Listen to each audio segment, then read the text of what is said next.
Yan ang magatang ang obra maestra ang pamagat.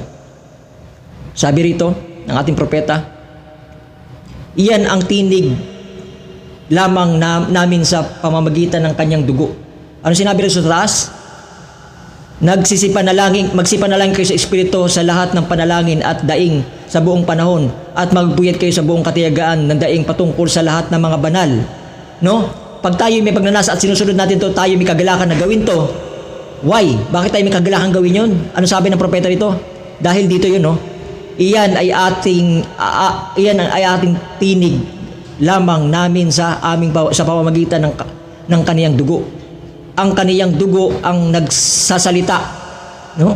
Pag sinabi ng kanyang dugo, manalangin ka, magpuyat ka, at magbabad ka sa panalangin, magbabad ka sa pagbabasa. Huwag ka manood ng movie, manood ka ng mga preaching, manood ka ng mga salita ng Panginoon, at makinig ka sa mensahe ng propeta, mag-review ka ng mga salita ng Panginoon, at mas maganda, magpalakas ka na lang sa salita ng Panginoon, at hindi lang yan libangan, kundi magiging malakas ka pa sa salita ng Panginoon. Ang salita ng Panginoon hindi libangan. No, hindi ka nanonood, hindi ka nakikinig ng salita ng para malibang ka. Talagang nagpapakapuspos ka lang palagi sa Espiritu para din naman sa iyo yan. Total, para pag humarap tayo sa Panginoon ay palagi tayong protektado. No? Meron tayong vitamins. Uminom tayo ng, sa literal, meron tayong ano yun, tinatawag na vitamin C. No? Protektado tayo ng mercury, mga tukso ng kaway. Sabi, iyon ang tinig ng aming sa pamamagitan ng kanyang dugo. Ang kanyang dugo ay nagsasalita, O Diyos, kung magkagayoy, linisin ang aming mga puso sa kasalanan at kawalan ng pananampalataya. No? Ang pananampalataya kasi, kawalan ng pananampalataya kasi ang tumutulak sa atin upang tayo hindi ganahan sa salita ng Panginoon. Hindi tayo magkaroon ng inspirasyon sa salita ng Panginoon. Ang umahatak niya yung laman. No? At ang pananampalataya ay ang inspirasyon sa Panginoon na iisa. No? Kaya sabi rito, ipagkaloob mo sa amin ang mga ninanasa ng aming puso. No? May pagnanasa sa Diyos, hindi pagnanasa sa mundo, Ibig sabihin, bagamat may mga bagay doon na nakapagsubukan, pero may pagnanasa tayo, may pagsusumamo. No, may kanta pagsamo. No, may kanta si Butcharbit na pagsumamo, na naawit na pagsamo. Pagsamo ko, 'di ba may awit na ganoon? Nagsusumamang yung puso, no? At di ko kailangan ang karangyaan kung ako na may mawawalay sa iyo. Mga ganong awit, 'di ba? Ibig sabihin, nagsusumamo siya na idabali ng walang mga karangyaan, walang mga bagay na ito, basta wag lang ako mawalay sa iyong mga kamay. Pagsusumamo yun, na kung saan humingi tayo ng tulong sa Panginoon, sa gitna ng kahinaan, tayo ay nagiging malakas dahil meron tayong pag-ibig sa salita. Bumangon, no? Yung iba kasi ayaw bumangon, hinahayaan silang manatili ang kahinaan na yun, no? Sabi nito, ipagkaloob mo sa amin ang mga ninanasa ng aming puso sapagkat tunay na nasa amin ang mga pagnanasang ito upang paglingkuran ka sa mga nakapanghihinang kalagayang ito. Nakapanghihinang kalagayan ito, maraming mga bagay na pagpapahina sa atin, kalagayan ng ating mundo, sitwasyon, sa ating problema, minsan, no? At alam natin na sinabi ng Biblia at sinabi ng propeta na walang problema na pinintulutan ng Panginoon na hindi natin makakaya. At kaya tayo binigyan ng mga bagay na kapagsubukan dahil subok ka na, kagaya sinabi ko kanina umaga, no? Na subok ka na sa mga bagay na yon, pinagkatiwalaan ka ng Diyos. Si Job, kaya siya binigyan ng malaking problema, alam na ng Diyos na magtatagumpay siya, pinagkatiwalaan siya, no? Maliban hindi kaya yung iba sinasabi niya, hindi naman ako naglilingkod sa Diyos, wala naman akong problemang dinadaas, kayo mga Kristiyano kayo, ang dami niyong problema. Paano ka pa susubukin? Subok ka nang hindi nagpapatuloy sa Diyos, kaya nga kang walang takot sa Diyos kasi subok ka nang ayaw mong lumapit sa Diyos Ngayon wala kang pagsubok, wala akong pagsubok, totoo, wala akong pagsubok, saya-saya ako, dami ko pang pera no, hindi talaga ako puro lang kayo problema. Kristiyano kayo, tapos ang dami niyong dinadaing sa Panginoon na hinihiling, tapos may problema na naman kayo, so papangailan, sa akin na lahat, di ko na kailangan ng Diyos, wala akong problema, no? Subukin lang konti, lumindol, tapos nasira yung bahay niya. Tapos nabagsakan ng kotse niya yung nadaganan ng building na durug-durug. Tapos ang pera niya sa bangko na nakawan. Wala talaga natira sa kanya. Tapos pumasok pa sa bahay niya doon, nilimbas pa yung mga pera niya, mga damit niya. Wala talaga natira kundi ang susuot lang niya. No? O kaya lumindol. bumagsak ang bahay niya kasama lahat ng mga ari-ari niya. Kagaya sa Yolanda ba? Alam niyo sa Yolanda, sa Tacloban, alam niyo yun eh. Wala nang mahirap, wala nang mayaman doon yung nagkasakuna sa Yolanda. Halo-halo na ang mga Amerikano doon na mayayaman o mga sikat na mayayaman doon na talagang may masabi natin may pera at mahihirap na mga madudusing sa mga putik dahil sa pagbaha. Pare-pareho na silang parang taong grasa sa puro putik na mga muka at mga katawan at basang-basa sa dumi sa mga di ba? At wala na dong mayaman at wala na mahirap. Kung titingnan mo sila, pare-pareho na sila at wala na mga ari-arian na tira sa kanila. At alam natin yun, maraming na ganun. Yung mahihirap, ano nangyari sa kanila? Hindi sila na ganun. Gumawa sila ng kaparaanan para sila makasurvive. Samantalang yung mahihirap, madali silang naapektuhan. Why? Sabi kasi niya, hindi ako susubukin, nasa akin na lahat. Dahil kay Kristiyano kayo, ang dami niyong pagsubok. Dito na lang ako, mabuti pang walang Diyos, nasa akin na lahat. Dumating ang kapagsubukan na gano'n, Yolanda, Binagyo. Madaling na gano'n. Why? Kasi, ang Diyos kasi, ganito pag ikaw hindi matanggap sa malilit na pagsubok, ang Diyos kasi nagbibigay ng pagsubok, wala siyang binibigay ng pagsubok na hindi natin kaya. Ibig sabihin, pag natalampasan mo to, magbibigay siya ng hihigit pa sa dati mo pinagdaanan. Hanggat may buhay. No? Hindi ka talaga pwede dito tumakasabi mo, Diyos, pwede tama na. Ay di tama na, di kunin na yung buhay mo. Tama na pala Hindi. Hanggat may buhay ka, may pagsubok. Hindi para pahirapan ka, kundi para ka ipakinang ng Diyos na bilang ginto habang nag-aantay ng pag-agaw. No? At para lumago ka sa pananampalataya na yun. No? Kaya nangyayari sa iba, pag walang kapagsubukan, tayo, glory to glory ang kapagsubukan. Yung paglago natin sa spiritual ay glory to glory rin. Palakas tayo ng palakas. Kita mo yung mga mayayaman na walang pagtitiwala sa Diyos. Ang Diyos kasi, wala kang pagsubok, wala kang takot sa akin, di ba? Sabi mo sa Kristiyano mga anak ko, patay sila sinusubok. May mga problema minsan at dumadaing sa akin at umiiyak doon at tapos bukas na naman, pahinga na naman sila at naka-repress na sila. Bukas, susunod may mga pagsubok na naman. Okay, ikaw mayaman na walang takot sa akin. Dahil napuno na ang aking salop, total, hindi ka naman tumatanggap ng mga pagsubok na pakunti-kunti. Bibigyan kita ng pagsubok na bigla. Magyuyulanda doon. Tapos masisira, mawawas up ang yung mga bahay. Ang resulta, ganon. Ayaw niya na maliit na pagsubok Ayaw niya tayo kasi, binibigyan tayo ng pagsubok step by step para lumago ng lumago. Hagdanan kasi yan papunta sa langit yung ating kapagsubukan. Kasi sa gitna ng pagsubok, naging malakas kasi tayo, sabi ng Biblia, di ba? Pagtapos, di ba? Kagabi. May mga pagsubok, tapos nagkaroon tayo ng devotion doon. Napalitan ng kalakasan. Sa gitna ng kapagsubukan, napalitan ng kalakasan. Glory to glory. Pero huwag tayo mag-expect na wala nang mga bagay na kapagsubukan. Diyos na nakakaalam nun. Hindi tayo dumadalangin na magkaroon wala naman siguro magdalangin na, Diyos, bigyan niyo akong problema. Siyempre, ang Diyos na nakakaalam kung ano na rapat para sa iyo. No? Ang bagkos, ang dalangin natin, Lord, ingatan mo kami sa mga problema. Ganun ang tamang espiritu. Bigyan mo palagi kayong pagtatagumpay. Dahil habang may buhay, may pagsubok. No? Habang may buhay, may pagtatagumpay din.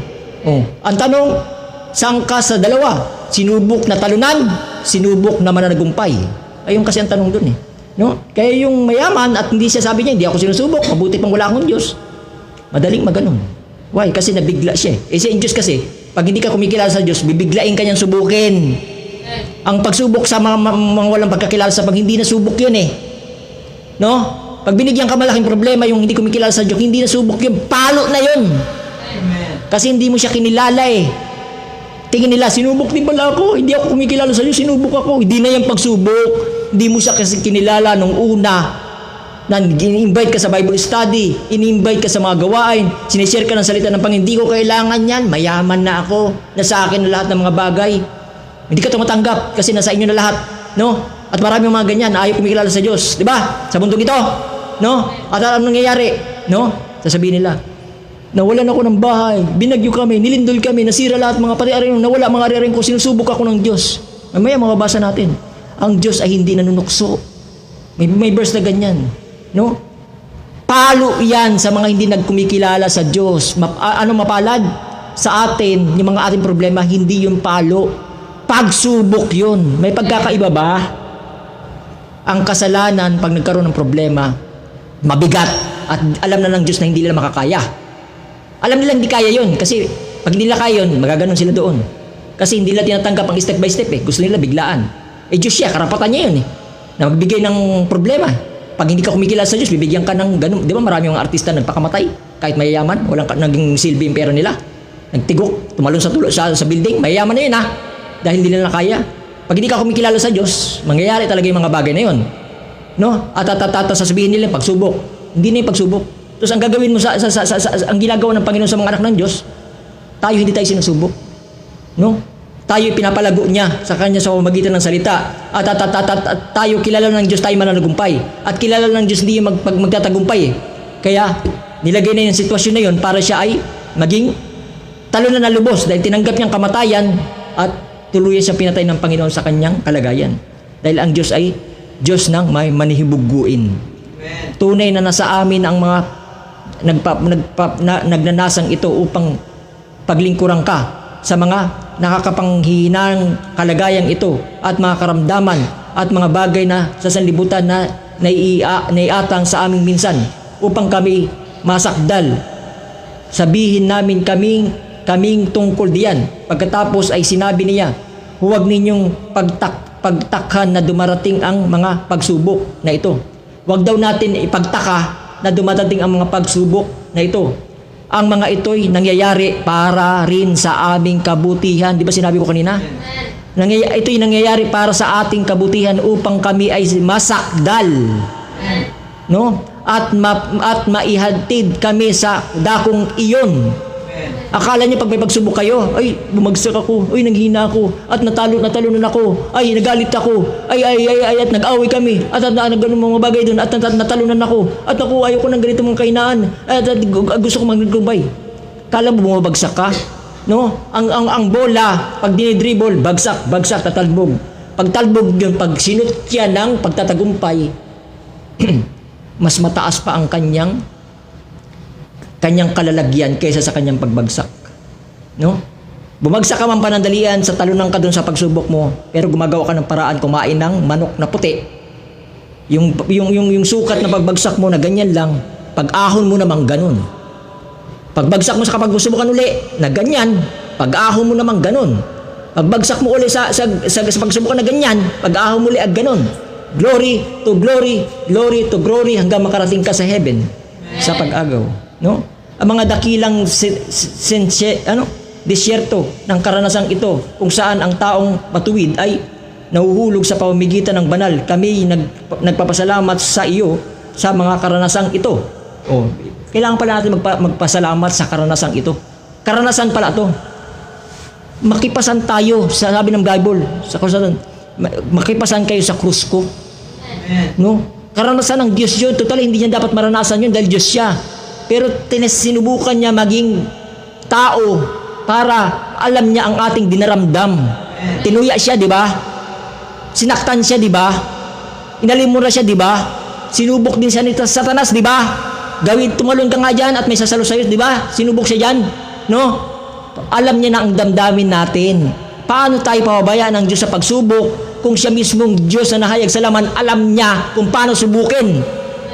Naranasan niya kasi kung paano subukin. Naranasan din niya kung paano managumpay. Alam din niya na kaya mong managumpay maliban lang kung hindi kayo iisa na galing sa Diyos. Kita nyo? Hindi namin sasadyain, hindi na anumang paraan. Aming ninanais gumawa ng anumang mga bagay. Hindi sinasadya sa anumang paraan. Nagkakaroon tayo ng mga tinik o mga pagbagsak sa laman. Pero hindi natin ito sinasadya. Dahil ang pagsasadya ay kamatayan o kawalan ng panampalataya. No, pero nangyayari dahil kapag subukan niya. Kaya nga sabi ko kanina, pag kayo bumagsak man, bangon lang at mahigit pa doon. Hagdanan lang siya. Hagdanan. Di ba? Yung dalawang paa natin, pag habang mahakbang tayo, babagsak, mas mataas na kaysa sa isa. Pagkakbang doon, may iwan na yung isang paa, mas mataas na yung isang paa kaysa sa isa. No? Tapos, babagsak yan dyan, tapos mas mataas na kaysa sa isa. Bagsak taas, hanggang sa makarating ka sa pag-agaw. No? Pagsubok, minsan lugmo, ahon. Another na naman hakbang. Lugbok na naman sa kapagsubukan, ahon. Hanggang sa makarating ka, glory to glory patungo sa kalulatian. Gumagawa ng anumang mga bagay laban sa iyong kalooban, bagkus dumadalangin kami Ama, na sa pamamagitan ito higit kaming mapalapit sa iyo. Di ba sabi ko kanina, ang dalangin natin, ingatan mo kami sa pagsubukan, bigyan mo kami pagtatagumpay sa pagkapagsubukan. No? Huwag naman yung, siguro, ay, makakatulong pala yung pagsubok, Lord. Buhusan mo nga ako ng pagsubok. Yung hiling na. Pag talagang ginihiling mo yan, bibigay yan. Pero siyempre, ang Diyos ay matalino kaysa sa'yo. Alam niya kung kaya mo o hindi. Dahil mahal ka niya, kahit hilingin mo yon, hindi ka niya bibigyan ng pagsubok na hindi mo kaya. Kasi hindi siya kagaya sa'yo. Ang Diyos ay matalino. Ang Diyos ay alam niya ang kanyang ginagawa. Ikaw ang hindi. No? Ang dapat ang atin harapin sa kapagsubukan, bigyan tayo ng lakas para harapin yun. No? Dahil pag binigila tayo ng Panginoon sa pagsubok na hindi natin kaya, tiyak, kasama ka ng mga sanlibutan na maganon talaga. Hindi mo makaya yun. No? Kaya sabi rito, 2 Corinthians 12:9, sabi rito, konti na lang, tapos na ako kasi alam ko naman pagod yung iba dyan, parang kapagpahinga na. At siya nagsasabi sa akin, ang aking biyaya ay sapat sa iyo, sapagkat ang aking kapangyarihan ay nagiging sakdal sa kahinaan. No? At siya nagsabi sa akin, ang aking biyaya ay sapat sa iyo, sa atin, sa ating lahat. Sapat sa iyo, sapagkat ang aking kapangyarihan ay nagiging sakdal sa kahinaan. Yung kahinaan pala ay nagpapasakdal sa atin. Kaya't bagkus akong mamapuri na may malaking galak sa aking kahinaan, nangihina tayo pero tayo nagagalak upang para ano? Manahan nawa sa akin ang kapangyarihan ni Jesus Kristo, hindi ang dyablo. No? Walang sinabi rito, ako'y nagagalak sa aking kahinaan upang manahan nawa si Satanas. Walang ganun.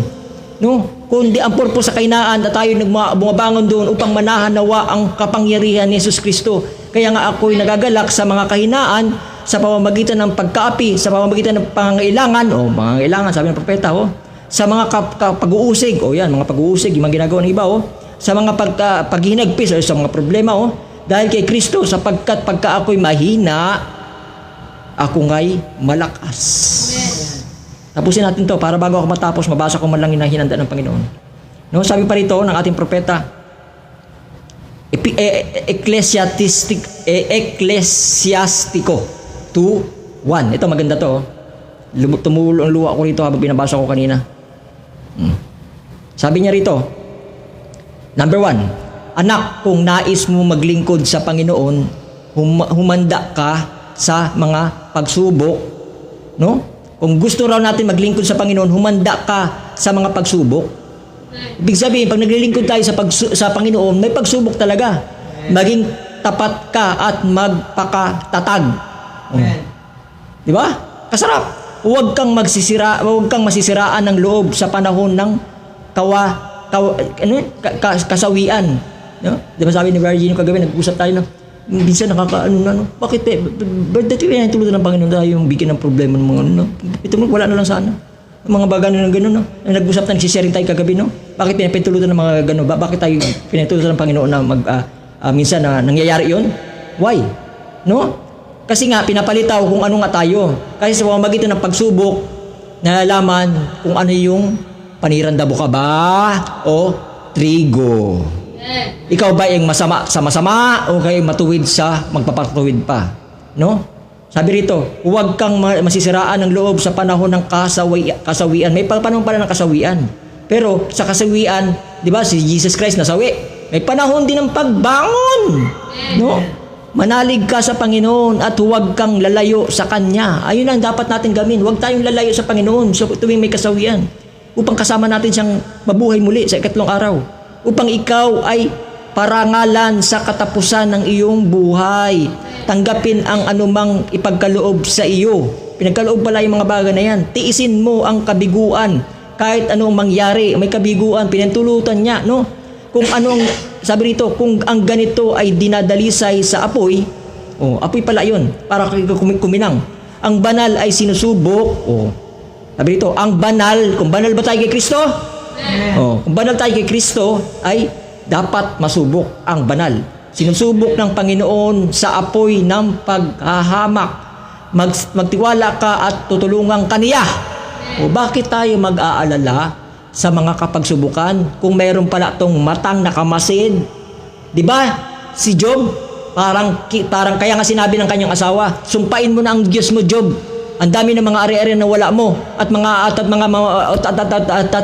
nagkamatay na yan at wala mga anak at yung mga bagay nito. Sumpain mo ng Diyos mo, ang dami mo ng problema, sabi ng asawa ni Job. Sabi ni Job, paglilingkuran ko ba ang Diyos sa masama at paglilingkuran ba ang Diyos sa mabuti? Pag sa masama hindi ko na siya paglilingkuran. Purihin ang Diyos. No? At ano ang ginawa? Nagpatuloy siya. Pero at ang Diyos ba, na Diyos nakakita ng lahat, pinabayaan ba si Diyos yun? Ay si Job doon, natiisin yun? Di ba? Nawala siya ng ari-arian, nagkaroon siya ng mga problema. Ang Diyos ba'y maniniis? Ang Diyos ba'y tinitiis tayo mahirapan? Hindi. Kinikilig ang Diyos pag tayo ay nagtatagumpay. Bagamat piling natin, parang hirap naman ang pinagdadaanan ko. Nakikita ba ako, di ba may mga ganyan tao na nanumbat sa Diyos? Namatay lang ang tatay, tapos namatay ang kapatid, tapos nanumbat na yung bunsong kapatid. Bunso ba yun? Di ko alam. Bunso yun? No? Oh. Pangalawa sa panganay daw. No, nanumbat? No? At ginagawa mo sa nila? At ano gawa? Namimiss mo na ba sila? At nanumbat na sa Diyos. Di ba? Si Job, nakarinig ka bang panunumbat? Kahit isa, namatay din ang kanyang mga, di ba? At kahit asawa niya nawala, tapos ang kanyang ayari nawala. Nakarinig ka bang panunumbat? Habang may pagtatagumpay si Diyos na hinagpis, pero sa kanyang hinagpis, mayroong kalakasan sa loob niyang umaapoy. Pero mo, problema ka na, pero ang lakas-lakas mo pa rin. Ang sa malakas, purihin ang Panginoon, pero gutom ka na, wala ka na makain. Purihin pa rin ang Panginoon, pero ang dami ka nang dinadanas at nagkamatay na tapos ililibing na yung mga gano'n, nawala sa buhay mo. Habang umiyak ka, sa mahal mo sa buhay, purihin ang Panginoon. Sa bandang ilaban, bakit ginawa mo sila? Nanumbat na. Ang Diyos ang may-ari sa ating buhay eh. Kahit tatay mo pa yan, kahit nanay mo pa yan, kahit kapatid mo pa yan, pinahiram lang yan sa iyo bilang kapatid at tatay. Pati buhay mo, manunumbat ka sa Diyos kung anong gusto niyang gawin. Kahit yung buhay mo mismo, hiniram mo lang yan eh. Anong karapatan mo para sumbatan ng Diyos? Aber. No? Pinagbastan si Job doon. Anong gagawin niya? Habang si Job ay hindi sumusuko at nagtatagumpay, ito na nga ang nakikita ko. Alam ko na si Job hanggang sa uli. Kaya binigyan ko itong mabigat ng pagsubok. Kasi pinagkatiwalaan ko siya. Ibig sabihin, kaya niya yun. Ganon din tayo. Pag tayo na sinusubok ng Panginoon, na para mas mabigat-bigat na kaysa sa una, ibig sabihin nun, pinagkakatiwalaan tayo ng Panginoon. Pag isang bagay sa isang kumpanya na binagkitiwala sa'yo, maging manager ka, ibig sabihin, magsaya ka na kasi ginawa ka ng supervisor, na-promote ka pala. Ang kapag subukan, parang ito'y tinitingnan natin, parang anong na-promote? Ang dami-dami kong problema. Tumingin ka sa spiritual. Na-promote kasi ikaw. Kaya may mga kapagsubukan doon dahil pinagkakatiwalaan ka ng Panginoon, dahil ang titignan mo doon kung may pananampalataya ka sa likod ng pagsubok at pananugumpay, ano mangyayari sa'yo? Di ba? Magpupuri ka sa Panginoon pag nalampasan mo yan. Di ba si Job, bumalik sa kanya lahat ng mga kayamanan na wala sa kanya, pinuri niya ang Panginoon. Di ba ikaw, pagtapos mo mahirapan sa lahat ng problema, pinuri mo ang Panginoon? Yun, na-promote ka ng Diyos. Walang na-promote sa trabaho na hindi masaya. Lalo pa kaya sa spiritual. Kaya pag may problema tayo, minsan di natin makita iba ang kaisipan ng Diyos sa kaisipan ng tao. Tandaan natin yan. Iba ang kaisipan ng tao sa kaisipan ng Diyos. Kahit balibalik na rin natin yan. Alam ng Diyos ang kanyang ginagawa para sa kanyang kaluwalhatian. Panginoon, apoy sabi nito, paghahamak, magtiwala ka at tutulungan ka niya. Mamuhay ka sa katuwiran at umasa ka sa Kanya. Umasa tayo sa Kanya. Kayo'y may pangalan sa Panginoon. Maghintay kayo sa Kanyang habag. Di ba si Job naghintay sa Kanyang habag. Kung kailan, ang Diyos, ang habag kay Job nandun na. Pero nihantay lang niya kung kailan niya matatapos yun. Ang Diyos naglagay, ang Diyos din magtatapos. Pero pagtapos yun, alam mo na, gaano pagtatagumpay ang iyong. Di ba mas masarap magpuri sa iyong kurso na simula grade 1 hanggang makarating ka sa architecture? Pinaghirapan ko itong diploma na to. Ako, sabi doon, di ba? Bago ko nakarating dito sa kurso na to, pinaghirapan ko, grabe ang hirap ko rito. Bago ko makuha yung kurso na to. Pinaghirapan mo yun eh. May reward sa paghihirap mo. No, ang Diyos hindi rin papayag na darating ka sa pagtatagumpay na hindi ka dadaan sa butas ng karayom. Kasi ang paglilingkod sa Diyos ay butas ng karayom. Kailangan mo sumuong sa pagtatagumpay para yung iyak mo doon ay hindi plastic. Kasi maraming umiiyak doon sa simbahan ng Katoliko, nagro-rosaryo, pero wala sa puso nila kasi wala silang karanasan sa Diyos. Pag ikay may karanasan sa Diyos, pag umiyak ka, galing sa puso kasi naranasan mo paano magtagumpay. Kuha nyo? Ika'y bumalik